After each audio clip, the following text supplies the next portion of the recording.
Rashmi Ramegowda JDS ಮಹಿಳಾ ಘಟಕದ ಅಧ್ಯಕ್ಷರು ನಮ್ಮ ಜೊತೆಗೆ ನೇರ ಸಂಪರ್ಕದಲ್ಲಿದ್ದಾರೆ. ಮೇಡಮ್, ನರೇಂದ್ರ ಮೋದಿ ಅವರು NDA ಸರ್ಕಾರ ಮಹಿಳೆಯರ ಹೆಸರಿನಲ್ಲಿ ಒಂದು ನರೇಷನ್ ಬಿಲ್ಡಿಂಗ್ನ ಪ್ರಯತ್ನ ಮಾಡ್ತಾ ಇತ್ತು, ಅದನ್ನು ವಿಪಕ್ಷಗಳು ವಿಫಲಗೊಳಿಸಿದ್ದಾವೆ ಅಂತ. ಹೌದು, ವಿಪಕ್ಷಗಳು ವಿಫಲಗೊಳಿಸಿದಾವೆ. ನಾರಿ ಶಕ್ತಿ ಏನು ನಾರಿ ಶಕ್ತಿ ಸಬಲೀಕರಣ ಆಗೋದಕ್ಕೆ ಹೊರಟಿತ್ತು, ಅದಕ್ಕೊಂದು ದೊಡ್ಡ ಕಡಿವಾಣ ಹಾಕಿದ್ದಾರೆ. ನಾರಿ ಶಕ್ತಿ ಏನು ರಾಜ್ಯದಲ್ಲಿ ನಾರಿ ಶಕ್ತಿ ಏನು ಹೇಳ್ತಾ ಬರ್ತಾ ಇದ್ದಾರೆ, ನಾವು ಗ್ಯಾರಂಟಿ ಯೋಜನೆಗಳು ಕೊಟ್ಟು ನಾರಿ ಸಬಲೀಕರಣ ಮಾಡ್ತಾ ಇದೀವಿ ಅಂತ ಹೇಳ್ತಾ ಇದ್ದಾರೆ ಕರ್ನಾಟಕ ರಾಜ್ಯದಲ್ಲಿ.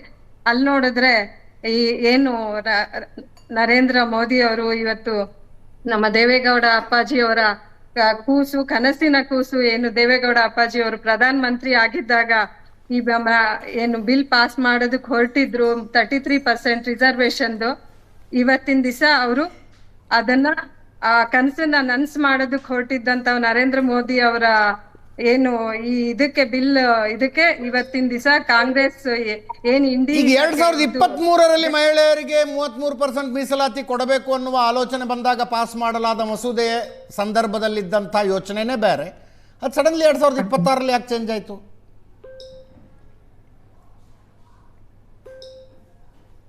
2023ರಲ್ಲಿ ಆಕ್ಷನ್ ಪ್ಲಾನ್ ಕರೆಕ್ಟ್ ಇತ್ತು.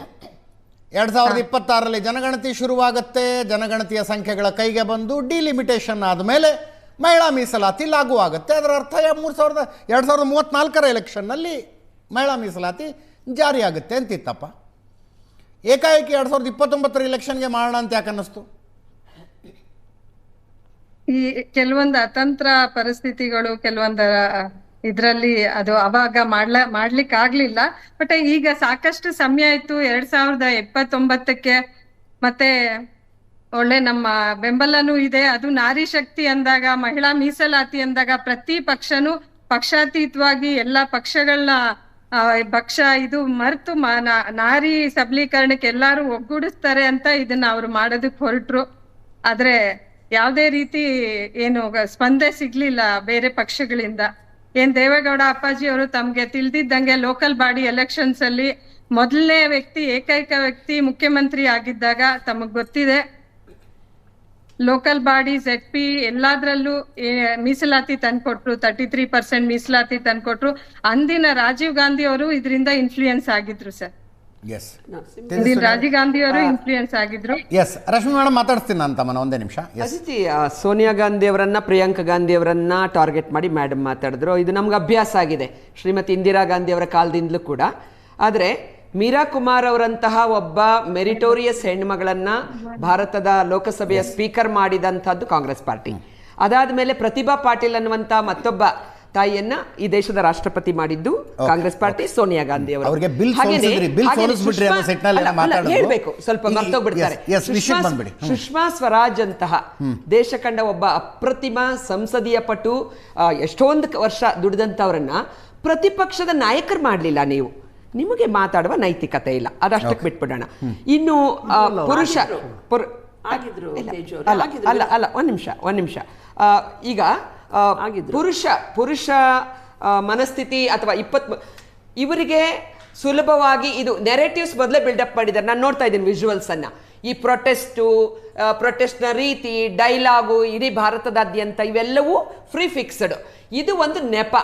ಈಗ ಏನು ಗ್ರಾಫ್ ಕಡಿಮೆ ಆಗ್ತಾ ಬಂತು, ಅವರಿಗೆ ಒಂದು ರೀತಿ ಅಭದ್ರತೆ ಶುರುವಾಯಿತು. ಎಲ್ಲ ಎಲ್ಲ ಮುಗೀತು ಅವರ ಬತ್ತಳಿಕೆಯಲ್ಲಿ. ರಾಜಕೀಯ ಹೇಳಿಕೆಗಳಾಯ್ತು. ಈಗ ನೋಡಿ 4 ಧ್ವನಿಗಳು. ನಾನು ಹೇಳೋದು ಮೇಡಮ್ ಇಬ್ರು ಬಿಜೆಪಿ ಅವರು ಅಲ್ಲ, ನಾನು ಹೇಳ್ತಿರೋದು ಅಂದ್ರೆ ನನಗೊಂದು ಸ್ವಲ್ಪ ಅವಕಾಶ ಕೊಟ್ಟರು. ಒಂದ್ ನಿಮಿಷ ಮೇಡಮ್, ಹಾಗಲ್ಲಪ್ಪ, ವೈಚಾರಿಕವಾಗಿ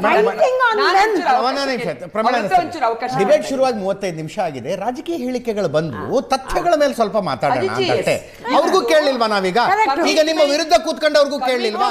ಈಗ ರಾಷ್ಟ್ರಪತಿ ಮುರ್ಮು ಅವ್ರು ಮಾಡಿದ್ರಲ್ಲ, ಆಮೇಲೆ ನಿಮ್ಗೆ ಅಷ್ಟೊಂದು ಬಹುಮತ ಇತ್ತಲ್ಲ, ಮೋದಿ ಅವ್ರಿಗೆ ಮನಸ್ಸಿದ್ದಿದ್ರೆ, ಅಮಿತ್ ಶಾ ಮನಸ್ಸಿದ್ದಿದ್ರೆ, ಎಲ್ಲಾ ಮಹಿಳಾ ನಾಯಕರಿಗೆ ಮನಸ್ಸಿದ್ದಿದ್ರೆ ನಿಮಗೆ ಯಾವ ಅಡೆತಡೆ ಇರಲಿಲ್ಲ.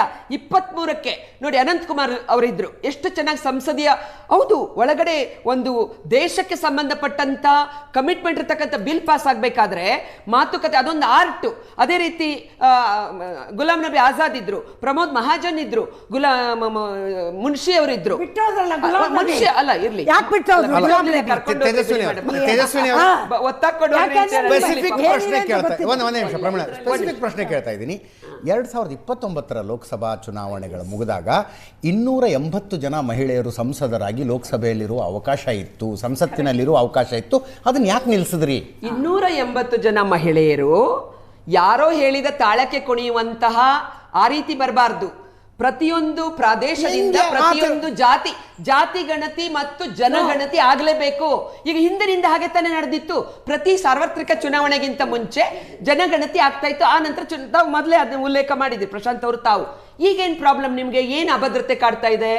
ಇದು ಮಹಿಳೆಯರ ಪರವಾಗಿ ಬಿಲ್ ತರ್ತಕ್ಕಂಥದ್ದು ಅಲ್ವೇ ಅಲ್ಲ. ನಾವು ಮುಕ್ತ ಮನಸ್ಸಿನಿಂದ ಸಂತೋಷವಾಗಿ 23ರಲ್ಲಿ ನಾವು ಕೊಟ್ಟಿದ್ದೀವಿ. ಎಲ್ಲಾ ಸಂದರ್ಭದಲ್ಲೂ ನಾವು ಮಹಿಳೆಯರ ಪರ ಇದ್ದೀವಿ. ನನ್ನ ಕ್ವಶನ್ ಸ್ಪೆಸಿಫಿಕ್ ಇದೆ ಮೇಡಮ್.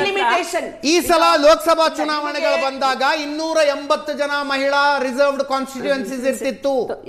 280 ಜನ ಮಹಿಳೆಯರು ಸಂಸದರಾಗಿ ಲೋಕಸಭೆಯಲ್ಲಿ ಕೂತ್ಕೋತಾ ಇದ್ರು. ನಾನು ಪ್ರಶಾಂತ್ ಅವರ ಹತ್ರ ಒಂದು ಕ್ಲಾರಿಫಿಕೇಶನ್ ತಗೋಬೇಕು. ಪ್ರಶಾಂತ್ ಅವರ ಡಿಲಿಮಿಟೇಷನ್ ಆಗದೆ ಇದ್ರೆ, ಡಿಲಿಮಿಟೇಷನ್ ನಲ್ಲಿ ಸರಿಯಾದ ಪ್ರದೇಶ ಸಿಕ್ತಿದ್ರೆ ಯಾವ ಮೆರಿಟೋರಿಯಸ್ ಹೆಣ್ಮಕ್ಳು ಗೆಲ್ಲಕ್ಕಾಗಲ್ಲ. ಹೌದು, ಯಾರೋ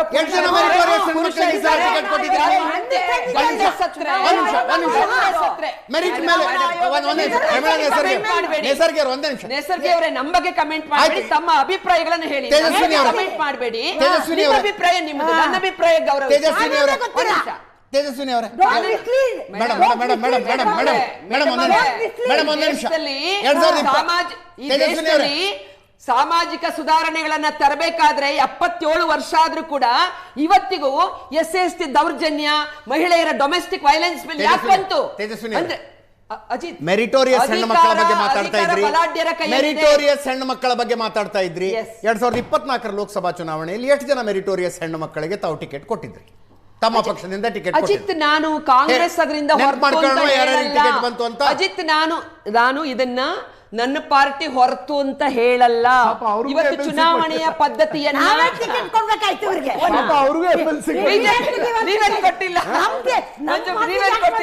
ಬಿಜೆಪಿ ಒಂದ್ ನಿಮಿಷ, ನಾನು MP ಆಗಿ ಒಂದ್ ನಿಮಿಷ ಮೇಡಮ್. 280 ಜನ ಮಹಿಳೆಯರು ಸಂಸತ್ತಿನಲ್ಲಿರುವ ಗೋಲ್ಡನ್ ಅಪಾರ್ಚುನಿಟಿ ಇತ್ತು ಅಂತ ಕೇಳಿದ್ರೆ ಆ 280 ಜನ ಮೆರಿಟೋರಿಯಸ್ ಹೆಣ್ಣು ಮಕ್ಕಳು ಇರ್ತಿರ್ಲಿಲ್ಲ ಅಂತಾರೆ ತೇಜಸ್ವಿನಿ ಅವರು. ಮೆರಿಟೋರಿಯಸ್ ಹೆಣ್ಣು ಮಕ್ಕಳಿಗೆ ಟಿಕೆಟ್ ಕೊಡೋ ಅವಕಾಶ ಬಂದಾಗ ಯಾರ್ಯಾರು ಎಷ್ಟು ಜನ ಕೊಟ್ಟರು?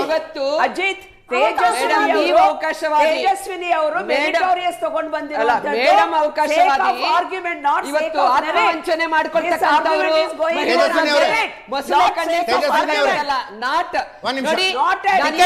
ಅವಕಾಶ ಬಂದಾಗ ಹಣವಿಲ್ಲದವರಿಗೆ, ಜಾತಿಯ ಬಲವಿಲ್ಲದವರಿಗೆ ಅಲ್ಲ, ಅದು ಎಸ್ಕೇಪಿಸಂ. ಕರೆಕ್ಟ್, ದುರ್ಬಲ ವರ್ಗಗಳಿಗೆ, ಆಗಿದ್ರೆ ಶಾಬಾನು ಪ್ರಕರಣವನ್ನ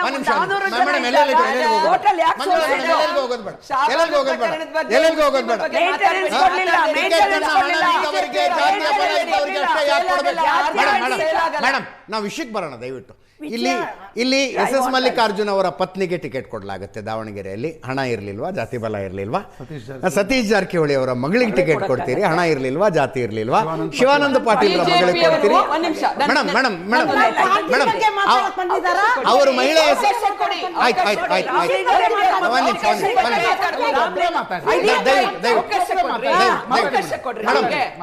ತೇಜಸ್ವಿನಿ ಅವರು, ನಾನು ವೀಕ್ಷಕರನ್ನು ಉದ್ದೇಶಿಸಿ ಹೇಳ್ತಾ ಇದ್ದೀನಿ, ನಮ್ಮ ಪ್ಯಾನಲ್ ಅಲ್ಲಿ ಬರೀ ಹೆಣ್ಮಕ್ಳೇ ಇರಬೇಕು ಅಂತ ನಿರ್ಧಾರ ಮಾಡಿದ್ವಿ. ಆ ನಿರ್ಧಾರ ತಪ್ಪು ಅಂತ ದಯವಿಟ್ಟು ಪ್ರೂವ್ ಮಾಡಬೇಡಿ ಪ್ಲೀಸ್. ಸತೀಶ್ ಜಾರಕಿಹೊಳಿ ಅವರ ಮಗಳಿಗೆ ಯಾಕೆ ಕೊಟ್ವಿ? ನೀವು ಬಿಜೆಪಿಯವರು ಭಾರತದ ಎಲ್ಲವನ್ನು ನನ್ನ ಅವಕಾಶ. ಯಾಕೆ ಅಂದ್ರೆ ಬಿಜೆಪಿಯವರು ಚುನಾವಣೆ ಬಾಕ್ಸ್ ಅಲ್ಲಿ ಗೆಲುವನ್ನ ಪಡ್ಕೊಳಕ್ಕಲ್ಲ, ಎಲ್ಲ ಈ ದೇಶದ ಎಲ್ಲ ಏಜೆನ್ಸಿಗಳನ್ನ ಇದನ್ನು ಗಾಳಿಗೆ ತೂರಿ ನೀವು ಸವಾರಿ ಮಾಡ್ಲಿಕ್ಕೆ ಶುರುವಾದಾಗ ಭಾರತದ ಪ್ರಜಾಪ್ರಭುತ್ವ ನಂಬರ್ ಡಿಸೈಡ್ ಮಾಡಿದಾಗ ನಾವು ಗೆಲ್ಲುವ ಎಲ್ಲ ತಂತ್ರಗಳನ್ನು ನಾವು ಮಾಡಲೇಬೇಕು. ನೀವು ನ್ಯಾಯ ನೀತಿ ಧರ್ಮ ತಪ್ಪಿದಾಗ ರಮೇಶ್ ಇವತ್ತು ಸತೀಶ್ ಜಾರಕಿಹೊಳಿ ಅದು ಪುಟ್ಟ ಮಗು, ಒಂದು ಪುಟ್ಟ ಮಗುವನ್ನ ನಿಲ್ಲಿಸಬೇಕಾದ್ರೆ ನಮಗೆ ಅದು ನಿಮಗೂ ಗೊತ್ತಿದೆ ಯಾರ ಮೇಲೆ ಅವರು ಗೆದ್ರು ಅಂತೇಳಿ. ಅದೇ ತರ ಬೇರೆ ಕ್ಷೇತ್ರಗಳಲ್ಲೂ ಕೂಡ ಪ್ರಭಾವರು ಅಂತ ಹೇಳಿದ್ರೆ ಅವರು ಬರೀ ಸಾವುಕಾರ ಅಂತ ನೋಡೋದಲ್ಲ, ಅವ್ರದ್ದು ಒಂದು ಸೇವಾ ಗಾಂಧೀಜಿಯ ಕಾಲದಿಂದ ಬಾಪೂಜಿ ಅನ್ನೋದೇ ಹೆಸರು. ಸಾವುಕಾರ ಇರಬಹುದು, ಮೌಲ್ಯಗಳು ಇದಾವೆ, ಅಂತದ್ದು ಕಡಿಮೆ ಪರ್ಸೆಂಟೇಜ್ ಇದೆ, ಅದು ಒಂದು ಅಂಶ. ಆದ್ರೆ ಅವರಿಗೆ ಕೊಡೋದಲ್ಲ, ಯಾರೋ ಒಂದು ಅಣ್ಣ ಬಂದ, ಹಸ್ಬೆಂಡ್ ಬಂದ್ರು, ಅಥವಾ ದುಡ್ಡಿದೆ.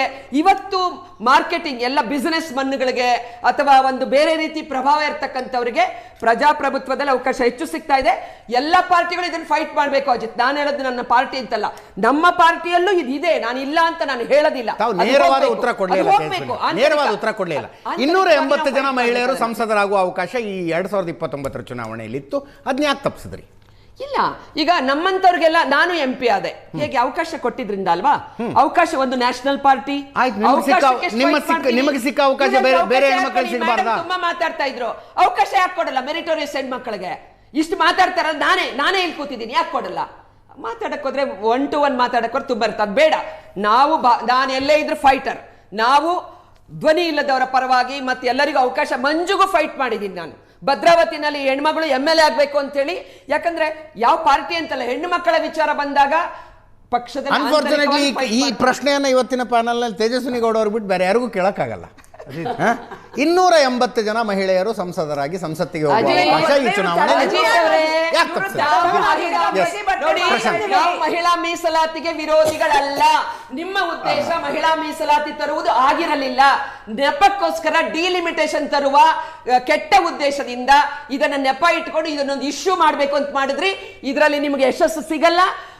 ಕಾಂಗ್ರೆಸ್ ಪಾರ್ಟಿ ಜೀವನ ಪೂರ್ತ ಮಹಿಳೆಯರ ಪರವಾಗಿ ಇರ್ತಕ್ಕಂಥ ಪಾರ್ಟಿ. ಇಂದಿರಾ ಗಾಂಧಿ, ಸೋನಿಯಾ ಗಾಂಧಿ, ಪ್ರಿಯಾಂಕಾ, ಮೀರಾ ಕುಮಾರ್ ಎಲ್ಲರೂ ಫೈಟ್ ಮಾಡಿದ್ರು.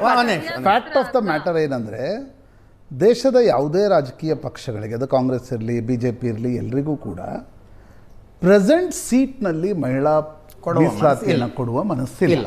543 33% ಕೊಡಬೇಕು ಅಂತಂದ್ರೆ ಬೇರೆ ಯಾರು ಬೇಡ, ಮಂಜುಳಾ ಅವ್ರ ಪಕ್ಷ ಮತ್ತು ತೇಜಸ್ವಿನಿ ಅವ್ರ ಪಕ್ಷ ನಿರ್ಧಾರ ಮಾಡಿಬಿಟ್ರೆ ಬೇರೆ ಯಾವ ಪಕ್ಷದ ಅವಶ್ಯಕತೆನೂ ಬೇಡ.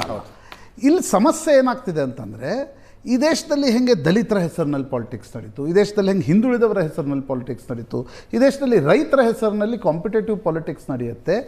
ಈಗ ದ ಐಡಿಯಾ ಏನಿದೆ ಅಲ್ಲ, ಮಹಿಳಾ ಮೀಸಲಾತಿಯ ಐಡಿಯಾದ ಸಮಯ ಬಂದಿದೆ. ಹೀಗಾಗಿ ಇವತ್ತು ಮಹಿಳೆಯರ ಹೆಸರ ಮೇಲೆ ಪಾಲಿಟಿಕ್ಸ್ ಅನ್ನು ಹೇಗೆ ನಡೆಸಬೇಕು ಅಂತಕ್ಕಂಥದ್ದನ್ನ ಎರಡೂ ರಾಷ್ಟ್ರೀಯ ಪಕ್ಷಗಳು ಮಾಡ್ತೇವೆ. ಮನಸ್ಸು ಮಾಡಿದರೆ 2023ರಲ್ಲಿ 2029 ಟೈಮ್ ಟೇಬಲ್ ಹಾಕೊಂಡು ಮಾಡ್ಬೋದಿತ್ತು. 29ಕ್ಕೆ ನಾವು 543 ತರ್ತೀವಿ. ಆದರೆ 543ರಲ್ಲಿ 33% ಕೊಡ್ಲಿಕ್ಕೆ ಮನಸ್ಸಿಲ್ಲ. ಹೀಗಾಗಿ 50 ಆಗಬೇಕು, ಅದರಲ್ಲಿ 33%, ಅದಕ್ಕೆ 33% ಕೊಡಬೇಕು.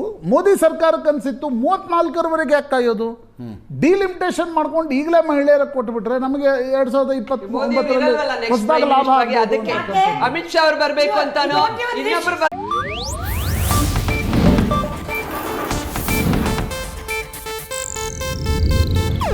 ಇದು ಏಷ್ಯಾನೆಟ್ ನ್ಯೂಸ್ ನೆಟ್ವರ್ಕ್ ಪ್ರಸ್ತುತಿ.